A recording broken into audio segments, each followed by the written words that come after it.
It's time now for your weekly fishing reports and real-time outdoor news from the Southwest region. This is Fox Sports Outdoors Southwest. Hey everybody, summertime is here. The kids are out of school and you want to go fishing and you want to catch something. Here's a question for you. Of all the game fish species that swim in fresh water across our south and southwest regions, which one is the most prolific and easiest to catch? Not the largemouth bass, he can be very difficult. Not the striper, they can wander out in open water and you could go all day and never find one. Not even the crappie, they can get pretty finicky in the summertime. But the white bass, oh, he is Mr. Reliable. And on today's show, we're gonna give you some tips and pointers and techniques that you can use this summer to go out, catch a big mess of white bass, and hey, they're good at eating as well. I'll tell you everything you need to know coming up in the next half hour. And while we're doing that, we're taking you around the region for all the latest fishing news from your local lakes, rivers, and bays from our expert team of insider reporters. So right now, we've got the Bass Tracker Pro Team 175 rigged up. We've got rods ready to go. We've got the electronics, everything we need to teach you what you need to know. Right now though, let's go back to the FSN studios. Here's Julie with your weekend planner. Overall, the Salooner tables are predicting tough conditions for fishing activity this weekend. The best times are projected to occur on both Saturday and Sunday around dawn and again during the twilight hours. Look for the sun to rise at 6:20 and set at 8:38. And evenings will feature a moon that is 29% visible. Stay with us, we're coming right back with fishing updates from around the Southwest. Plus, I'll return with Bassmaster Elite Angler Keith Combs on the Whataburger Ask the Pro. Fox Sports Outdoors is brought to you by Costa Sunglasses. See what's out there. By Luz, setting a new standard in fishing performance. Feel the difference. By Strike King Lures, #1 in fishing. And by Lowrance Electronics. Find, navigate, dominate.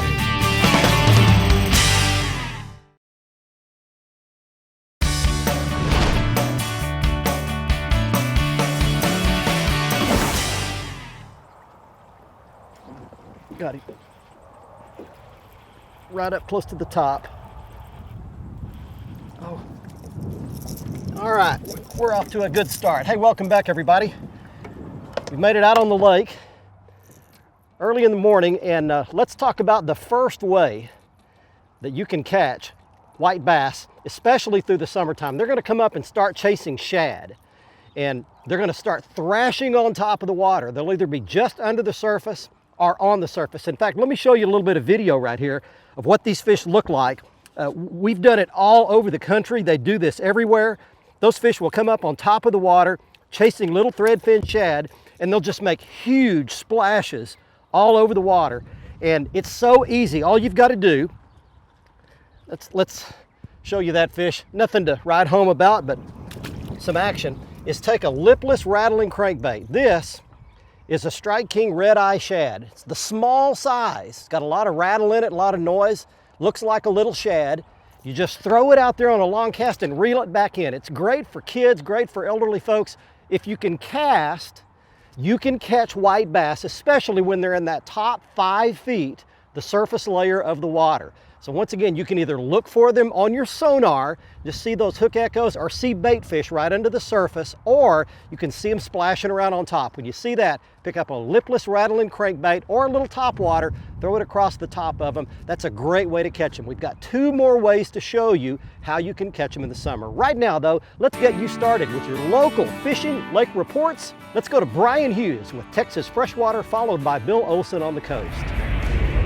Hi folks, on this week's Lone Star Lakes, it's being brought to you by Backlash Offshore, your experts in deep sea fishing out of the Port Aransas area. Now we're on Lake Palestine, which caught a lot of those late spring rains that we had. Consequently, the lake is full and the boat ramps are in great shape at Palestine, and your shallow water fishing is doing well. Start your early morning with your topwaters, spinnerbaits, and traps, your active baits, up in the shallows of Kickapoo and Coffee Creeks. Those are just a couple of places you can start. Work the shallow grasses that you see in the water.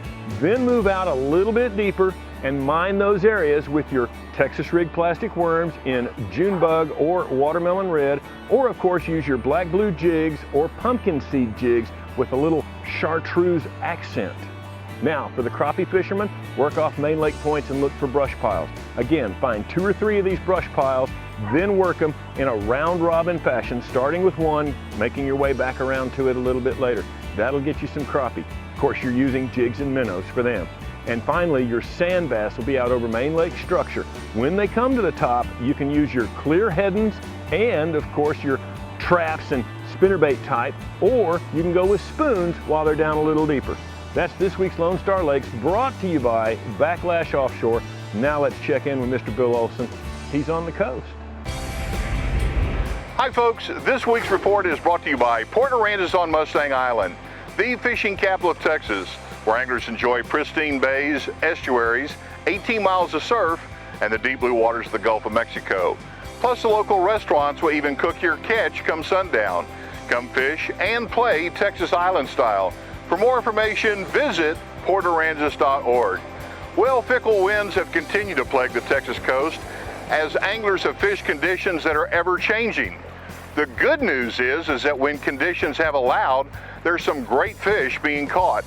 The difficulty is the lack of consistency of winds and weather. Strong winds are winds with a westerly influence has either kept tides high, water stirred up, and fish scattered. However, it looks like we're about to head into the third weekend in June. A trend towards sustained lighter prevailing winds out of the southeast is about to take over. When this occurs, look for birds to work better from Sabine to West Matagorda. Mid-bay reefs on the upper coast southward to San Antonio Bay will start giving up solid fish, and for the flats and shorelines along the middle and lower coast to provide good action for speckled trout and redfish. Even the surf has given up some solid fish when light winds have blown.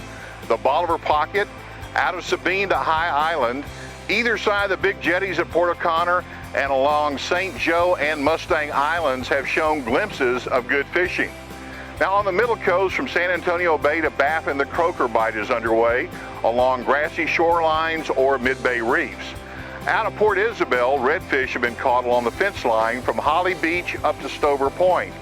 Southeast and southwest of Longbar has trout being caught on live shrimp, voodoo shrimp, or soft plastics under a popping cork.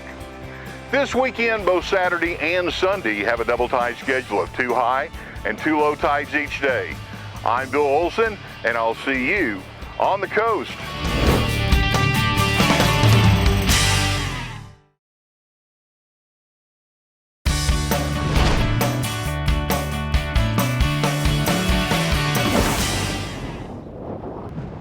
Welcome back, everybody. You're on Fox Sports Outdoors. We're talking about the techniques you can use this summer to catch a load of white bass on your favorite lake. We're out in the Bass Tracker Pro Team 175, and I'm sitting here watching my electronics. This is the brand new Lowrance Elite 7 with the chirp sonar.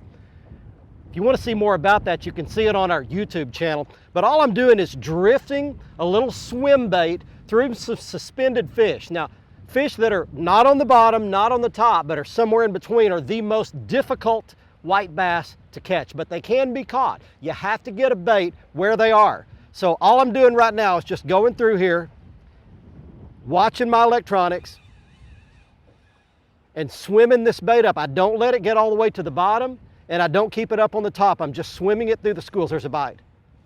Got him. All right. It worked. These fish are halfway between the top and the bottom. We're in about 15 feet of water or so. And the fish I'm seeing are up off the bottom. Once again, these fish we're catching are not big ones, but you can catch big ones doing this. You wade through a lot of white bass and you'll ultimately catch the ones you want. Now that would be a keeper. Most states, they have to be 10 inches long, and that one would make it. We'll put that one back.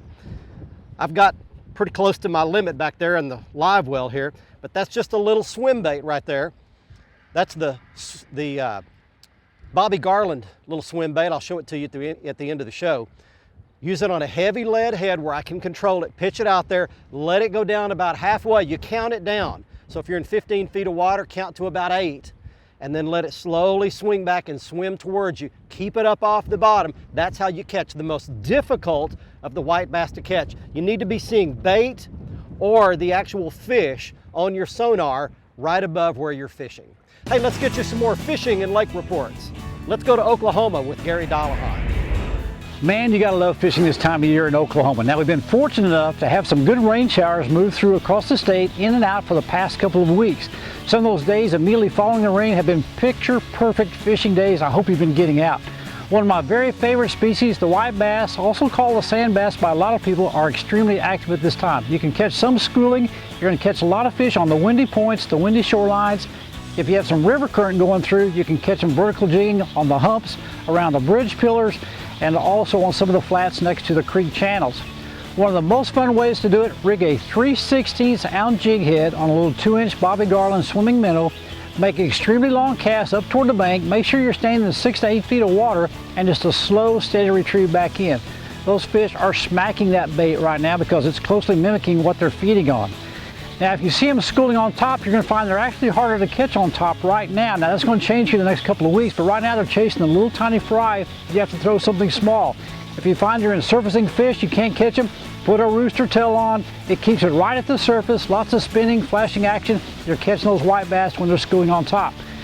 Now, if you have river current coming through because the lakes are fluctuating from the rain, put that jig and spoon on, go to the bridge pillars, get on the down current side of the pillars and fish right up against them, dropping that jig and spoon. Keep it in that top 10 to 12 foot of water. Great time of year to be fishing for white bass in Oklahoma, but one thing about it, you can't catch them if you don't go. Fox Sports Outdoors is brought to you by Exide AGM Marine Batteries. Starts like new, stays like new longer. By Gene LaRue and Bobby Garland Lures. With our baits, a good day of fishing is in the bag. By Motor Guide, trolling motors engineered for anglers. By Nitro Performance Fishing Boats, welcome to the big leagues. By Fort Worth Nissan, Fox Sports Outdoors is powered by Fort Worth Nissan. And by Whataburger. Get your day started at Whataburger with the new jalapeno cheddar biscuit.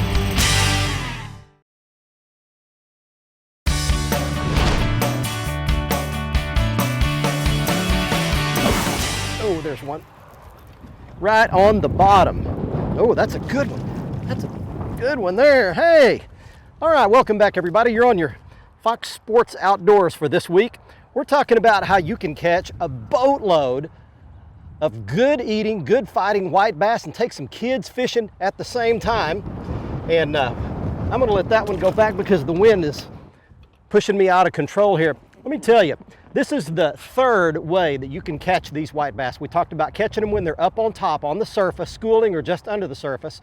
We talked about those mid-range fish suspended between the top and the bottom, and then this way is actually the easiest. When these fish are right on bottom, they're the easiest to catch, believe it or not. Now they look something like this. I'm going to show you a quick shot of my Lowrance Elite 7 with the chirp sonar in it that gives you great target separation, and that's what some of those fish look like when they're sucked right down against the bottom.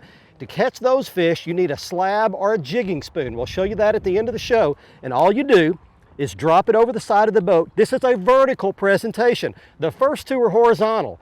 The lipless rattling crankbait, you throw it out, reel it in horizontally. The swim bait that we showed you, that's a horizontal presentation. This one's vertical, straight up and down, and you just jig it up and down off the bottom. And I actually just had another bite right then. But once you find a couple of these fish on the bottom like this, it's money. They'll bite it over and over again. You need to mark your spot, throw out an anchor, get your trolling motor set up on a waypoint because they'll never be alone, especially when they're right down on the bottom. A great way to set up and catch a whole bunch in one spot. All right, let's get you some more fishing and lake reports. Let's go to Cajun country. Here's your Louisiana reports with Cajun Phil and Kevin. Hey friends, Captain Kevin Broussard here with your Fox Sports Louisiana Saltwater Report. Tell you what, we're starting to get that early summertime pattern and things are picking up along the whole Louisiana coast. Here on Calcasieu Lake today, we had a nice mess of trout and redfish. I think we had like 26 trout, kept 9 reds, threw back a lot of oversized reds. Y'all had a good day out there on the water? Yes, sir. I'll tell you what, most of these trout came off live shrimp under popping corks and rattling corks.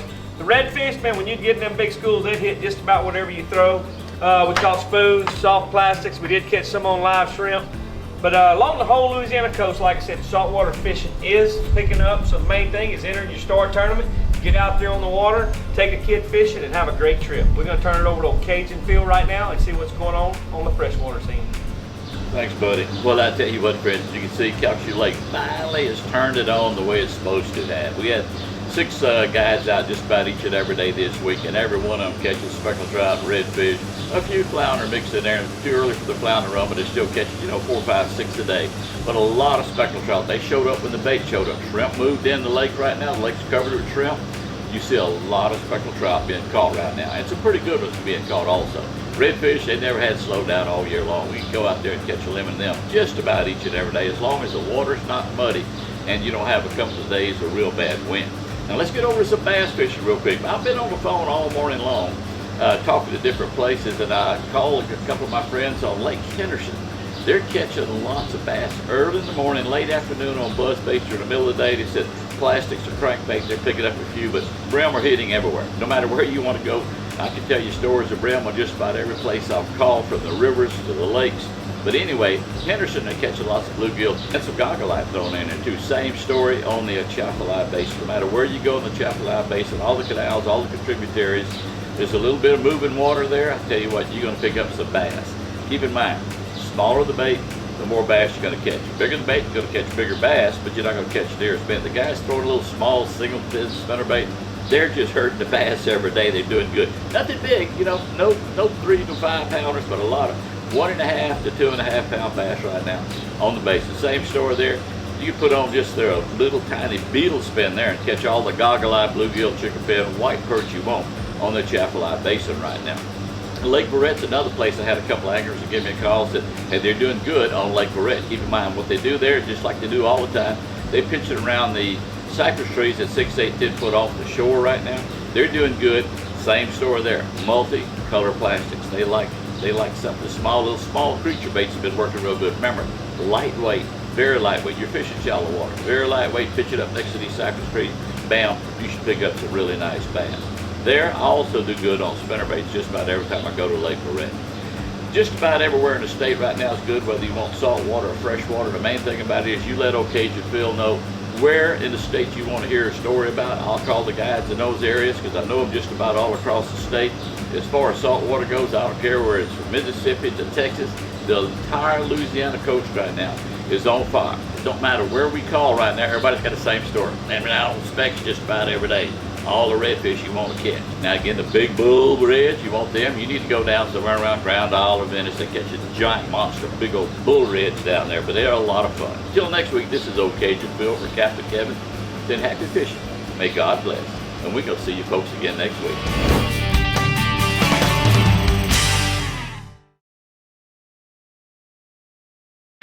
Fox Sports Outdoors is brought to you by Academy Sports and Outdoors. Right stuff, low price, every day. By Mercury Marine, celebrating 75 years of marine excellence. By Stren Fishing Lines, the standard of dependability. And by Tracker Boats. It's more than just a boat, it's a tracker. Welcome back, everyone. It's time for one of your questions to be answered by a fishing professional on the Waterburger Ask the Pro. This week, Fred writes, which line is the best for crankbaits? Mono, fluorocarbon, or braid? For the answer, we found Toyota Texas Bass Classic champion, Keith Combs. Without a doubt, the best line for cranking is a 15-pound Seaguard Tatsu. It's, monofilament is something that I use for years in all my crankbait fishing, but I've definitely got away from it. Just the fact that I'm a lot more sensitive and fluorocarbon is a lot more abrasion resistant are the two things that led me to get away from monofilament. In certain circumstances around extremely big fish and heavy cover, I will use braid. The problem with braid is you get absolutely no stretch. So if that big fish jumps and shakes his head just wrong, it's really easy to lose him. The best all-around line for me is a 15-pound fluorocarbon. Thank you, Keith. If you would like one of our pros to answer your question, just visit our website, click on the Ask the Pro link, and send us your information. Now let's see who wins a pair of brand new sunglasses on the Costa Catch of the Week. This week's winner in the Costa Catch of the Week contest is James Peters of Venice, Louisiana, who is showing a 13-pound redfish he caught out of the Mississippi Delta. Hey, if you'd like to be the next winner in the Costa Catch of the Week contest, all you have to do is send us your big fish photo. You do that by going to our website at foxsportsoutdoors.com, and on the right-hand side of the front page is the Costa Catch of the Week box. Click there, follow the instructions and you could win a brand new pair of Costa sunglasses. Now, you can see all of the Costa frame and lens styles by looking at their website, and you get there by going back to the front page of our website, clicking on the Costa logo. And you can see all of the frame and lens styles that Costa has to offer, including the great ones I was wearing on this week's episode. This frame style is called Rockport. Next up, it's time for the Academy Sports and Outdoors Right Stuff feature, telling you the right gear that you'll need if you want to catch white bass all across the southwest portions of our region. It begins on top on the left-hand side of your frame. That's a lipless rattling crankbait. That one is the Strike King Red Eye Shad, the smallest size they offer. Then for those mid-depth suspended fish, we've got a lead jig head with a Bobby Garland stroller on the back of it. Then for those fish that are glued right to the bottom, you need a jigging spoon or a slab. Those are two varieties on the right-hand side of your screen. Need to be at least a ½ ounce in weight. I happen to know several people right now who are in rehab and getting help for various kinds of addictions. You know, our culture has somehow twisted around the context of rehab into making you think that if you get help, you're weak. You know what? The truth of the matter is, if you're smart enough to realize you need help and you get it, you are very strong. Why? Because you can't just wake up one day and quit a real addiction. You can't just stop. And the great news is that right now there's lots of help available for all kinds of addictions, and most of it is covered by insurance today. If you're addicted to something and it's controlling your life, it's not only hurting you, but it's hurting everybody else you care about. Go get help now before it's too late. Well, I hope you enjoyed our white bass adventure today. I will re-emphasize that white bass are very plentiful around all of our region. They're in almost every body of water, and they're one of the easiest fish to catch, especially the upcoming hot summertime months. Go catch some white bass, take some kids, take some elderly folks along with you. It will be a very rewarding and fun time for everybody involved. Hey, don't forget to join us for next week's episode. We'll be on at 10:30 Thursday night with a repeat airing Saturday morning at 7:30. And don't forget, if that time ever changes, you'll be the first to know. We keep all the latest airing information on the front page of our website at foxsportsoutdoors.com. And we always give you the latest fishing news, photos, and video on our Twitter feed. Just go to twitter.com. If you're not already a member, sign up. It's free. You'll get all the latest fishing news from your local region. We also post that information, or at least most of it, on our Facebook page. We'll see you next week. Until then, I'm Barry Stokes saying be safe, have fun. Bye-bye, y'all.